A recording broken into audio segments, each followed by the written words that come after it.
you're always accountable when you're the CEO or the chief nurse. You're always accountable for the care. But I think it magnifies that responsibility. And I get real, this is deep for me when I think about taking care of my old high school track coach, who as a young kid, he helped me. I mean, he made me believe in myself. He pushed me. And now here he is at the end of his life, and I'm able to do something for this man that did so much for me all those years ago as a 14-year-old girl.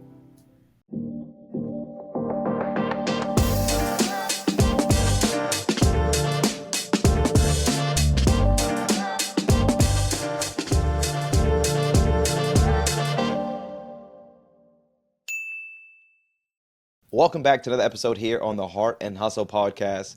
Helen, I want to say thank you. Kind of get really into it. You once said healthcare isn't just a job, it's a lifestyle. I really got to ask, when do you feel that truth, you just felt it in your bones really for the first time? Yeah, I think for me, as a young college student, I was not necessarily on the healthcare path. And when I got lost one day and went through this nursing department and very logically made a list of why I should be a nurse. But then when I started getting into the classes and seeing the cool stuff that we were doing and taking care of people, I would come home and talk about it to my family, and they could see that like passion and fire in me. And it's just since then, 18, 19 years old, it's just been really interwoven into how I live my life. And you originally had your eyes, though, in environmental science. Like, Yeah, how did you go? originally. How did nursing sneak into the picture? Totally by accident. This is when you look at your life and you're like, oh, that's what I would call a God wink. He was like, yeah, this is not for you. You should not be in a lab somewhere. You need to be with people.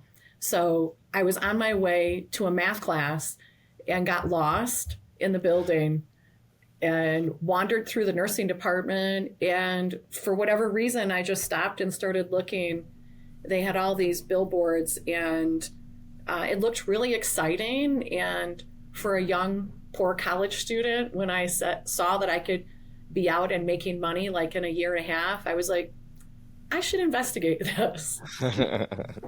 This makes a lot more sense to me. What is over here on this side? Exactly. That is so good. And just to kind of, sometimes getting lost, it, it may seem so crazy, but sometimes getting lost, people truly find themselves, right? And find what their calling may be, what their purpose is. And now it's led you to where you're a CEO. So was it the right path? Oh, Yeah, yeah. I, 100%. I There was hindsight, mentorship. yes. Yeah, there was mentorship in this moment though, right? That really changed the trajectory as well. What did they say or do that really made you step into the leadership instead of just doing the job? Yeah, I loved being a bedside nurse and taking care of patients, and there's that immediate satisfaction of seeing somebody be less painful, seeing some of their health issues resolve.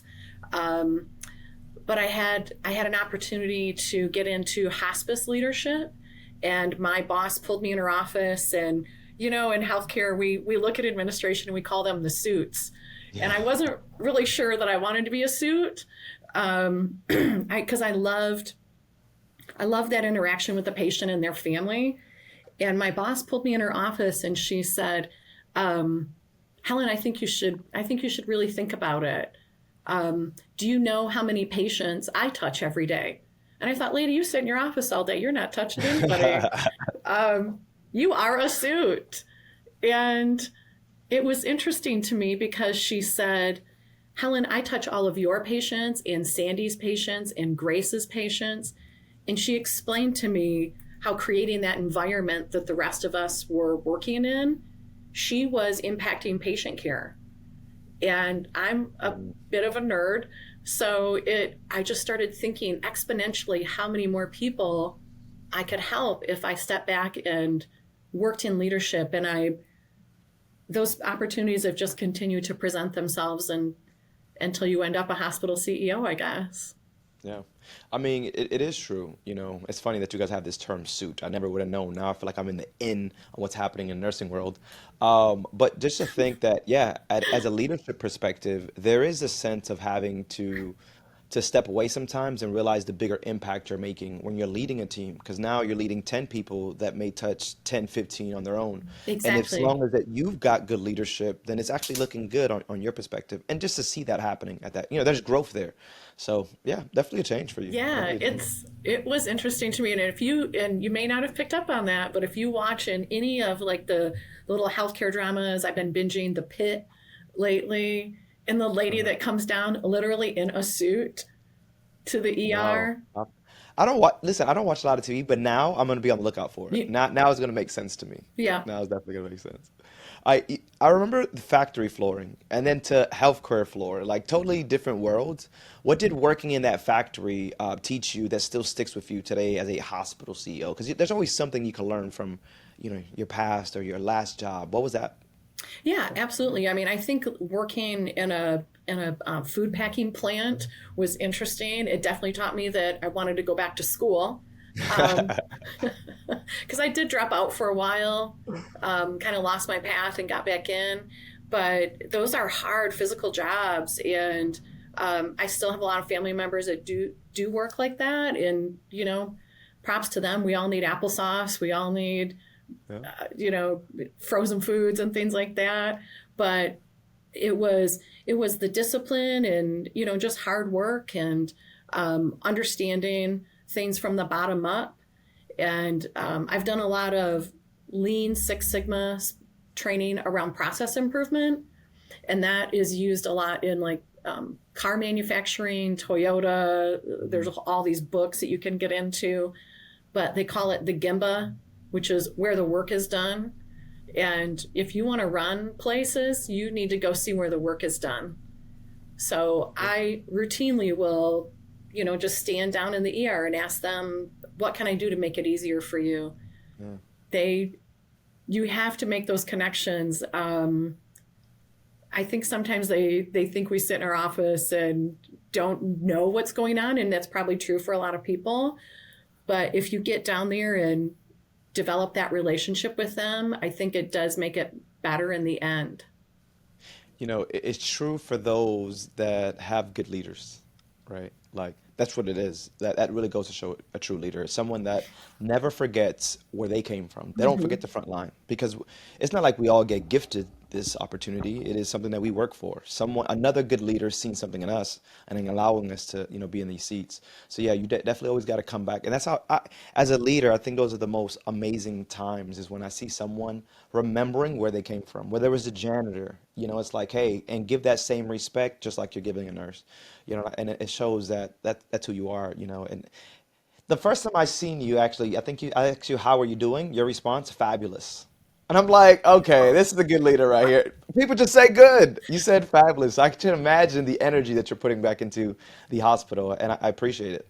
Yeah, I am pretty high energy. It can be a lot on Monday morning. So I, need to check myself sometimes because I work with some introverts and you don't want to overwhelm them. You got to let them get a cup of coffee in and kind of ramp up to where you are. So, but I do try to always come with positive. I mean, there's so much negative. I just feel like, why add to that side? Like, man, put something on the other side of the equation. And it's a choice. Like, it's a choice, I I'll think. tell you a story about the energy, right? You're talking about sometimes having to let them get a cup of coffee. When I was a facilitator, I had worked with these two young women, and it was like 6:40 in the morning, and it's like the first day of one of the classes, right? Because it's like a week-long class. So six something in the morning. I hate to be there early anyway, so I'm playing music already. It's six something in the morning. I am loud, and the girls are looking at me like, "Can you please lower the music and shut up?" Like it is six something in the morning. I haven't even sipped my coffee, and I'm here just loud as possible. So it is. There's some people that be like, "Why are you so lit right now? What are you Yeah. doing?" So Yeah. It's not drug induced. It's not any sort of like out of control hysteria. It's yeah, just, happy to be alive. yeah. And excited to connect with people and, That's it. Yeah. and like conversations we were having earlier about just learning from people and hearing their story. And Mhm. I, you need to draw people out sometimes and Yeah. give people that opportunity to have their moment and shine. So I always look for that in conversations with people, or especially if I'm in a meeting, to, give that credit to whoever did the project. I very rarely will say I did, because I just don't. Even if I did 99% of the work, I'm not gonna put myself out there like that, because it's always somebody else helping me, or that helped Mhm. me get the information, or pointed out that there even was a problem to fix. Yeah, I hear you. So No, I hear you. And again, good leadership. You're just showing all the true, great, amazing leadership skills through the things that you're saying. This is why you're where you're at today. This is why, Helen. it took a while to get here, though. This was not Hey, like, better late than never. Better late than never, right? You're yeah. there. You've also talked about always being on in a small town setting. When work and life blur, how do you actually recharge without the plug-in, especially at a high energy, right? Because sometimes when we're high energy, we're always pouring into, but Hmm. who's pouring into us? So how do you actually recharge without unplugging? Yeah, I've heard that before, that saying, you can't pour out of an empty cup, Yeah. and you got to make sure that you're recharging yourself. I mean, I do that in certain ways. Of My house is pretty isolated, so I have a lot of quiet reflection time there. Just watching wildlife, or going on long walks. Reading, I love to read. Just listening to podcasts, and even things outside of healthcare. I was just listening to a podcast, this whole series called Empire, around different empire building and different civilizations, and um, just learning about things that are outside of healthcare can shut my brain Okay. off a little bit. Yeah, yeah, that's true. That's true. And you talk about nature. You got plants, okay? Those plants just give you a little bit of life as well when you get to see them flourish. Yes. So, don't forget the plants in there. And then nature, I love that you mentioned nature. One of the things that my wife asked about, hey, what do you want to do for your birthday? I said, put me in the middle of a forest or something. Like that, Yes. because I felt just relaxed. Like, just know my mind was there.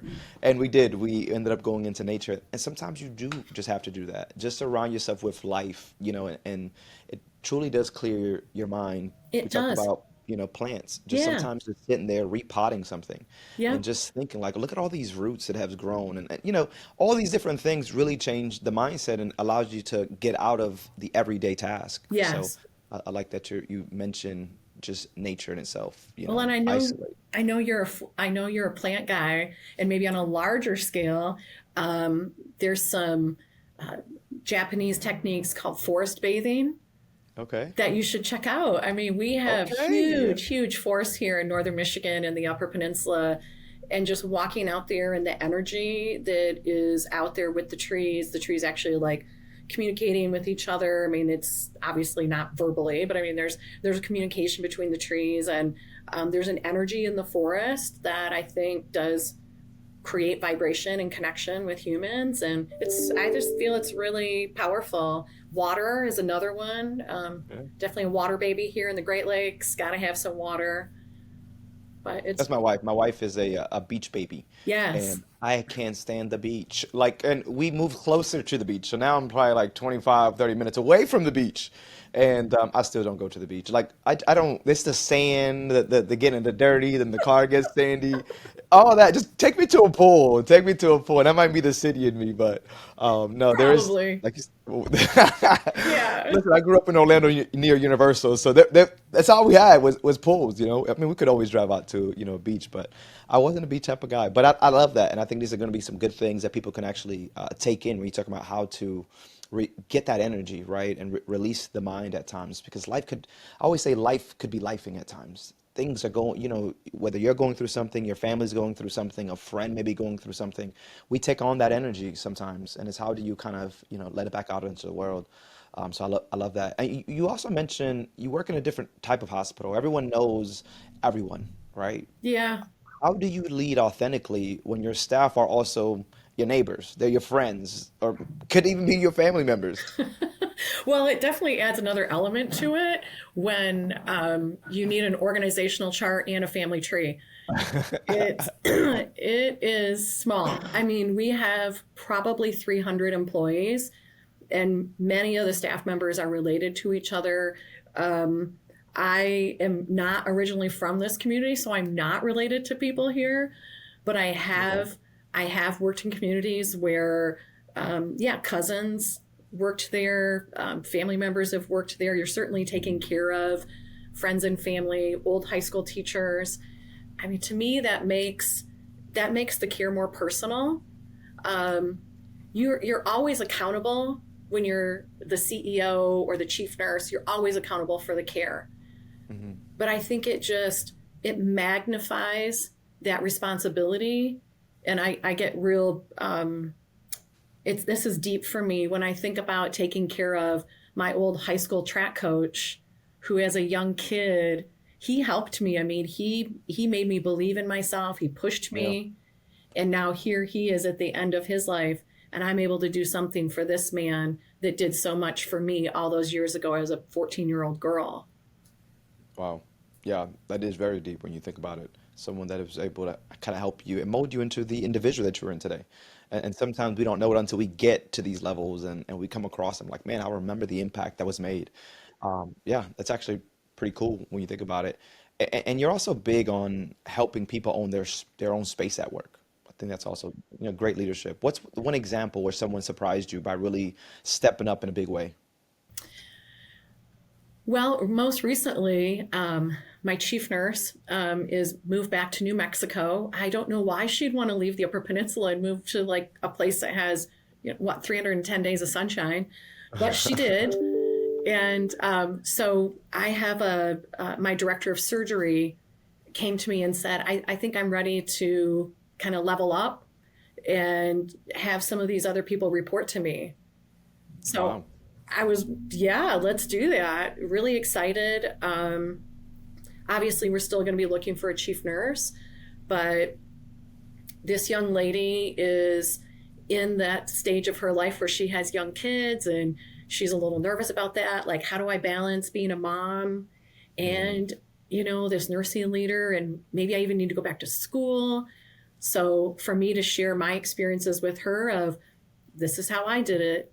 This is how I was a young mom. This is how I stayed connected with my kids, stayed connected with my husband, was mhm. able to still advance my career. And I love that. I love that this woman has the confidence to step forward and raise her hand and say, put me in. Like I want a shot. Hey, real quick, if you're enjoying the podcast, we first want to say thank you. And we also just want to give you a little insight of what we're up to at Francis. Some don't even realize that we're working with organizations to help them use AI to create that real human communication experiences, where that's actually supporting your families, those patients, or the entire community. We're actually creating tech that connects. Check it out, francis.ai. And I think it's really to the culture you've created where people want to show up fully and bring their best. Like, how do you even create a workplace like that where people are excited to want to do more? A lot of times people just want to clock out, especially in the nursing industry, right? They already feel Yeah. like there's a lot. So how do you create that? Again, I think some of it is bringing it back to purpose and bringing it back to mission. Um, Most people in healthcare got into healthcare because they want to help people. And I'll tell you, every time when I was in nursing school and we'd have a new class and they'd go around the room and they'd say, why did you get into nursing? And everybody had these wonderful, heartfelt stories of, my mom was a nurse or I saw my dad get sick and those nurses they were so wonderful and I wanted to do that. I wanted to be that. So tapping back into their why, and really talking about why are you here? Like, what is your Mhm. purpose? What is your why? Having them remember that because, yeah, shifts are long. Healthcare is hard. It's a tough place to work because there is a lot of, most people are having a tough day when they're Mhm. coming to us. Most people don't choose to come to the ER for fun. Absolutely not. Yeah, and I will joke with them and I'll say, it's hard to be here. Like they have to pay me to come. I don't come here for nothing. So That is so having, true, though. yeah, having a little humor with them, Yeah, um, lighten it, and then still connecting them back to purpose of talking I about like that. why is this important to you and the difference that you're making when you see that other mom at the soccer field or up here, the hockey field, um, you want the care to be good. Have you ever had a moment where you had to actually like choose between what felt right emotionally and what was actually required operationally? Oh, yeah. Oh, yeah. During COVID, especially, I was in another hospital and we had a gentleman that was just clinically, we would say actively dying. So Hmm. he had actually coded, his heart had stopped a couple of times. He was really, really very bad, but we had very limited visiting hours and visiting access. So only his wife was allowed in. I mean, this is early COVID. Like, we're not sure how much is out there. We're not 100% sure how people are getting it. We didn't have any vaccines yet.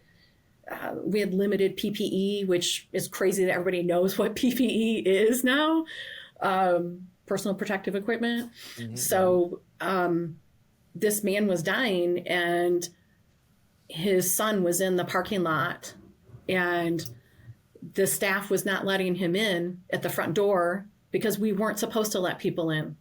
Yeah. And the care team that was taking care of him, the doctor and the nurses, called me, and I'm in administration, and they said, "We need you down here, stat."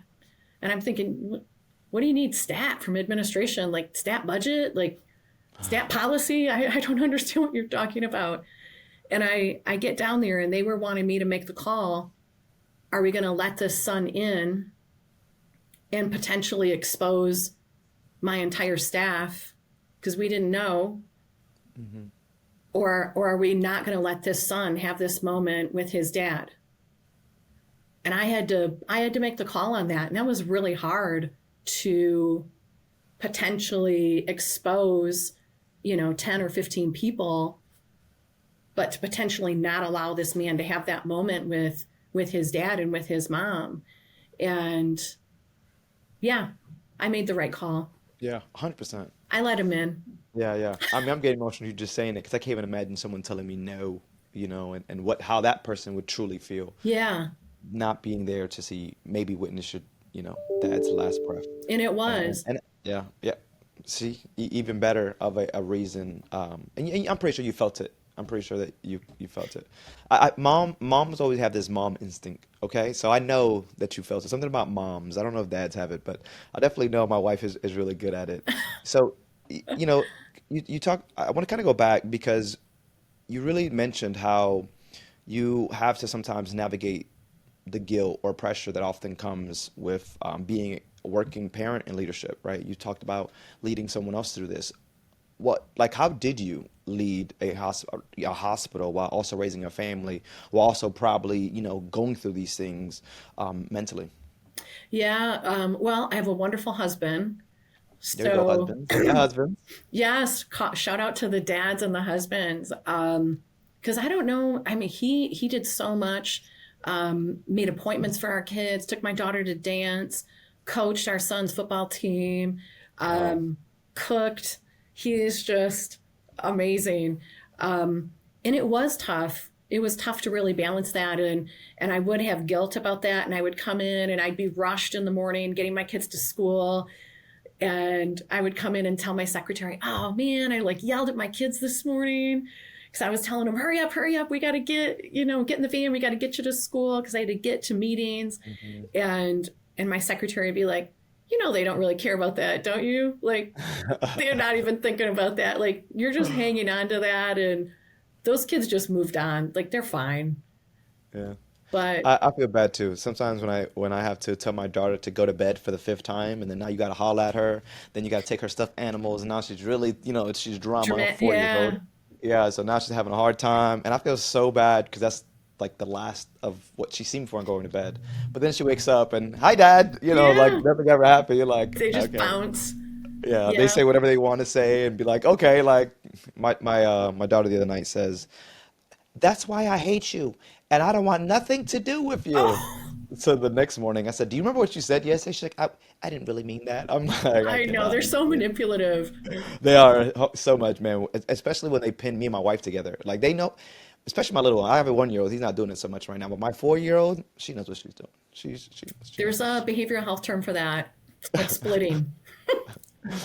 She, that's what she's doing. They're Me and my smart. wife, we always got to tell her, we're a team, okay? You're Yeah, not going to get us to turn on each other. We are a team, okay? Whatever he says, whatever she says, I'm agreeing. I'm backing it.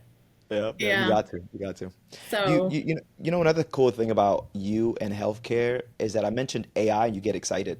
Well, yeah. that's the first time that we talked, you were so excited about it. And that's not really norm in the healthcare space. Some people are Mm. kind of a little nervous. It's a little slower to adopt in the healthcare. But why is this so exciting to you? Like, what was the first piece of tech that made you say, okay, this could really work? Yeah, probably one of the first things I saw was a documentation, ambient listening that was being done in Mm, a demonstration in Chicago. And I think about how much time physicians and providers, as we call them now, mm, nurse practitioners, physician assistants, how much time they have to spend documenting. And I think about, I mean, I've been in healthcare for a long time. We're talking 30 plus years. Like, this documentation thing was not as arduous and as heavy as it is now. I mean, we documented obviously, and we gave care, but it's pages and pages and understanding the appropriate codes and all the things that the physicians have to worry about. And honestly, man, I just want them to take care of the patient. Like, I'd like them to actually look at the patient and not be hmm. looking at their computer the whole time. Yep. Um, Patients want to feel cared for. They want to feel heard and listened to. And when that doctor has their head in the computer the whole time, which they kind of have to do, I think it takes away from the authenticity and the trusting relationship that you're developing. And these ambient listening AI software tools that are out there, they let the doctor go like this. They let the doctor go, Hmm. I see you. I'm Yeah. listening to you. Tell me what's going on. Yep. Um, and all of some of that documentation can happen in the background. I love that. I love that. And actually have heard, I was talking to this nurse. He was more kind of in the tech space. To know that you're in a tech space in nursing was kind of like, oh, that's very different. But that's what he was doing, right? So he would mention how those are some of the things that he was seeing and the things that he was trying to adapt in some of these hospitals. And it is so true. I think people may feel a little bit more comfortable when the nurse or the doctor can actually look at them versus always looking away in a sense. Mm-hmm. Because people just want to be heard. They want, sometimes it's just that sense of respect. Like okay, the doctor respects what I'm saying. They're listening. They're trying to help me. And I don't think that people get that all the time, which is why people don't make those visits often. You know, Exactly. I think it is. So I love that that's where your mind goes. But when people think that it's not really happening, like we really got robots mixing medicines. Nothing that is sci-fi is truly happening. It's in Michigan. How are you balancing innovation with that close uh, knit community care? Yeah, I mean, we don't have a ton of robots here in the little hospital that I'm in, but in other hospitals I've worked in, I've even seen robots that deliver the food. I mean, they'll get on the elevator, they'll override the elevator. They deliver supplies and linens to the different departments, which is cool because those are hard physical jobs. And if you can Right. get a robot to do that, to push the cart, deliver the food, deliver the supplies, that's less strain and wear and tear on a human. So, and those are not always the highest paying jobs. So if you can use tech to expand your workforce, I think that's pretty cool. Do you also see AI in a space where it could really communicate differently, whether it's internal, external with your teams? Yeah, absolutely. I think it helps with treatment algorithms. I think that there's lots of different spaces in there that are yet to be discovered that can help us Mhm. with communicating. Um, I think about the support of even some of the apps that you could put together to support pregnant women and Mhm. making sure that they're getting. I know I'm old school. I had the book, What to Expect When You're Expecting, What to Expect the First Year, What to Expect When You Have a Sassy Yeah. Teenager, I guess, that just keeps going. Um, but that's not how young people are now. That's not how a lot of pregnant women would interact today. But if you were to Mhm. have that in bite-sized pieces that could come to a pregnant woman, you're 6 months pregnant. This is what is going on with your baby. This is the food you should be eating, the exercise, the how much water you need to be drinking, and then even some of the behavioral health support that women need, that families need as you're going through this pregnancy. It's emotional, it's scary. And then after you have the baby, you know, continue on, talk to those parents about well child visits and vaccinations and reading to your baby when you're pregnant even. It's so important, and I think a lot of that Oh can my come in God. those bite-sized pieces. You know, you say reading to your baby, it's almost like a good thing and a bad thing because my daughter still wants me to read to her every night. And I'm like, and then it'd be one book, okay, two books, okay, three books. And I'm like, okay, girl, you're gonna have to learn how to read because I'm reading these books to you no more. No, but that is so true. And when people look at my daughter, and she was talking very early, and they always kind of kudos to the baby talking. Obviously, it was very mom, but mom was doing all these things. All right, you talking about reading before the baby was even out, or reading to the baby every night when the baby Yes. probably was even really understanding what we were saying. So yeah, all that is truly impactful long term. People may not see it at that moment, but it's having to continue to do it over and over. So it's cool that you guys are.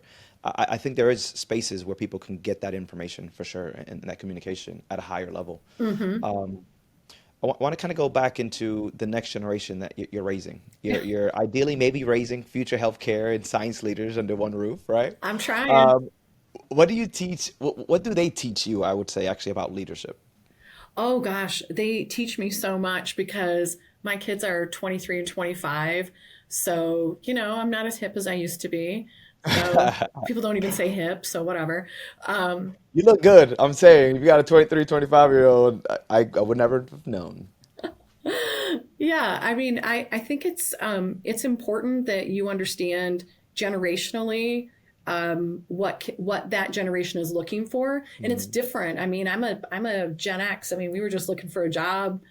We were just looking for like, you know, I'm gonna climb that ladder. I'm gonna do these things, and my kids are not like that. You know, they say they're looking for more life balance. They're looking for different things. I think they're very involved in Mhm. community. They see the world in a bigger and different way than I did when I was their age.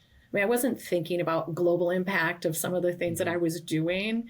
And I think that generation does. I think they're a lot more politically savvy. I think they're a lot more culturally savvy and plugged into things that I wasn't at that age. Mhm. So, and as a hospital leader, you have to think about that. You have to think about what makes sense to that 23, 25, 30-year old, and how do I connect with them? Mhm. That's so good. That's so good. I can only imagine they come home all the time and you're just like, what? What are you talking about? But yeah, I mean, to be able to adapt that back into the workspace at your level, you're looking like a genius. Like, wait a minute, how did Helen know that? Yeah. But you got these young kids that are out How's there she kind of know doing what that work sus too. is? I love it. I truly love it. Um, this is so good, and we're coming to an end here. But I want to talk about curiosity because last time we talked about it, it was something that you'd love to talk about, curiosity and optimism.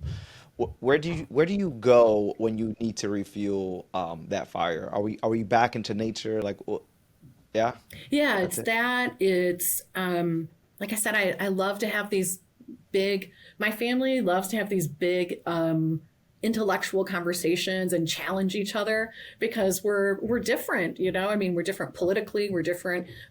We live in different social environments. My son lives in San Francisco, which is very different than the Upper Peninsula of Michigan, Yeah. and we'll send each other different information. Did you see this? Did you see that? So that, like I said, they just recently sent me a podcast called Empire that I'm listening to, and it has nothing to do with healthcare, but it's really That's interesting. Do you prefer to listen audio or do you like to watch? Like when I listen to podcasts, I don't like to just listen to audio. I play it on YouTube. I'm washing dishes usually, Yeah. earbuds in my ear. How are you watching or listening to the podcast? What does that look like for you? Usually when I'm driving, so I don't watch. Got it. But Got it. I will have some pretty long drives, like maybe 4 or 5 hours of driving at a time. So So this is I'm it. always looking for a good podcast. If you have something, send it to me. Um, Okay. but I yeah, it's love it. usually listening. So now one day you're gonna have to listen to your own podcast, and you're gonna be sitting in the car just listening to Helen dropping all the gems here on the Hard and Hustle podcast. I love it. If someone's listening right now and they're that's kind of curious about healthcare, but it's kind of scared of the unknown, what would you actually tell them? Yeah, I would say healthcare is more than just doctors and nurses. And we are a space that will help you grow into whatever you want to do with your career. I started out as a nurse's aide, and they poured into me education and experience and wisdom and exposure to things that stretched me. So I've seen people come from working in our materials management, working on a loading dock, and work their way up to be a hospital president. So it's we need all sorts of people in healthcare. We need people that are carpenters. We need people that are accountants, media people that are out there telling our stories. Mhm. So healthcare is a big tent, and I know Yeah. we can find places for people that are interested in just lifting up their community. And you showing up, I want to talk about how you show up for your team in your town, because I think that's when you talk about community, people are kind of scared to go back into their communities Hmm. because it seems very challenging, right? People may know you, maybe the respect level, whatever that case may have been. But what's your message to anyone actually still wondering if they can make that difference where they actually are living? Yeah, there's so many organizations that are out there looking for volunteers. Feeding America is one that comes to our community, and a group of us Mhm. go out and unload boxes and put together food boxes for people. Schools, I think, are always looking for people to come and help. And like you said, you read to your daughter all the time. That's wonderful. There's some little girls out there that don't have people doing that for them. So, Mhm. find a way, whether it's volunteering at a church, some other religious organization, volunteering at a school, uh, Yeah. go to a nursing home, even, and play bingo with some of the older people. And they have such wonderful stories. We're losing some of those World War II Mhm. vets and Korean War vets and people that live through stuff that history repeats itself. Learn from them, Mhm. go and hear Yeah. their stories. I used to work for the airline industry. So just when I used to get them on the phone, I would spend a whole hour with them on the phone, really just kind of walking them through a website. But it'll be the funniest thing because you have husband and wife in the back and they're just kind of bickering or they're just telling you these funny stories. So that was one of my favorite jobs. And I was from home, so it was Yeah. really great. I was just sitting there. Now you have those bad calls, but every time you get with someone elder, I did not mind spending an hour because as you mentioned, there was so much, it was just fun. And I also knew on the other side, sometimes they had no one to talk to. Hmm. So I'll definitely just be that for them, just because I'm a big believer that what you put out, you'll receive. So it's Absolutely. like I try to make sure that I'm doing this for others because at one point we're in that seat. Where are the people that are like, where's everyone else? Who do I talk to? Where's my family? So Yeah. you definitely got to play that part. So I love how you talk about family connection, your family. Oh yeah, they're taking care of you. They're taking care of you, Helen. They're taking care of Yeah, you. So it's time for the hot seat. You ready for the blind question? I am. All right, so I'm gonna ask you the blind question, then you get to ask the next leader. This question here was from Bruce Flax, so shout out to Bruce Flax if you're watching. If someone followed you around for a day, what's something about your routine that would completely surprise them? I don't eat very much, and I very rarely get to use the bathroom. That is funny. And it's because you just feel like you're on go? Yeah, you're just my secretary. I don't know. Maybe she doesn't like me that much, but she keeps me hopping. I am from thing to thing. So, That is funny. um, yeah, I think they would be. It's a lot of energy to follow. Yeah, So yeah. yeah. Does your husband get mad by the time you get home and you tell him that you haven't ate anything? Yeah, well, he always gets mad when he says, "When are you coming?" And I'll say, "I'm leaving in 15 minutes," and it's an hour later, and then I finally leave. That's funny. My wife, I'm definitely that person. And it's because I get to talking or I get to really deep into another task that I shouldn't have started anyway. But even the eating, like I would sit here and have conversations all day with some of my clients or on these podcasts. And she's like, "What did you eat?" And it's like 5 o'clock. And I'm like, Yeah, well, I drank a lot of water. I had a tea. You see, I'm drinking tea right here. And I might have like a Slim Jim or something. And she's like, you have to stop doing that. And then I go work out. So she's like, what the hell are you working out at this yeah. point? I usually do keep snacks in my car, though. I've Yeah, you learned to got do to. that.